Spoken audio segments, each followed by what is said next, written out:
I started from zero. The name is Wang Deshun. And his story?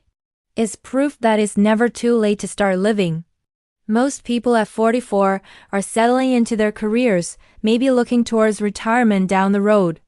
But for Wang, that was the year he decided to start learning English. At 49, he created his own pantomime troupe. And at 50, he stepped into a gym for the very first time. Think about that. Most people his age are slowing down, but he was just getting started.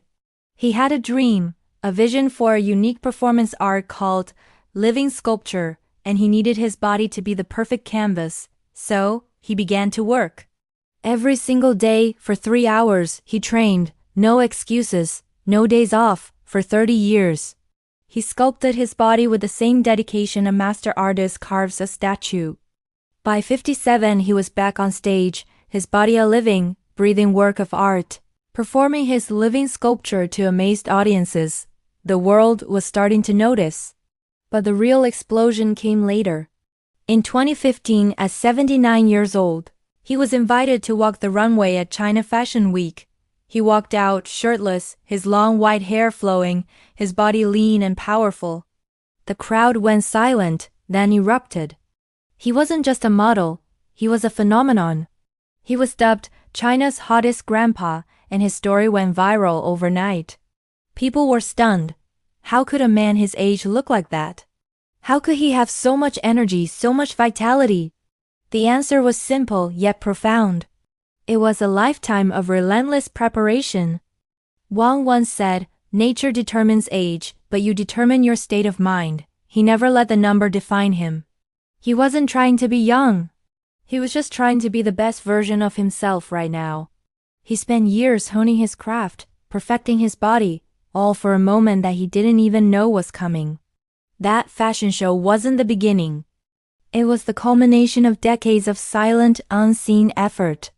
When people ask him for his secret, he tells them there is no secret, there's only work. He swims over half a kilometer every single day. He spends an hour lifting weights. He never overeats. His discipline is ironclad. He proves that our potential doesn't have a deadline. So many of us think, "I'm too old for that," or "I missed my chance." We let our age become a cage. Wang Deshun smashes that cage. At 80, he learned to ride a motorcycle. He has a list of things he still wants to do, dreams he's still chasing. His life isn't a story about staying young. It's a story about staying alive, in the truest sense of the word. It's about having a goal and working towards it, no matter how long it takes. He often tells people, when you think it's too late, be careful you don't let that become your excuse for giving up. His journey is a powerful reminder that the only limits that truly exist are the ones we place on ourselves. He didn't wait for an opportunity. He prepared for it for 50 years. He shows us that passion, discipline, and a refusal to surrender to age can create a life more vibrant and fulfilling than most people can imagine. His story isn't just inspiring, it's a challenge. It asks us, what are we preparing for? What are we telling ourselves is too late? Wang Deshun is living proof that your prime isn't a specific age. It's whenever you decide to fully commit to your own potential. He started from zero again and again, and in doing so, he became a legend.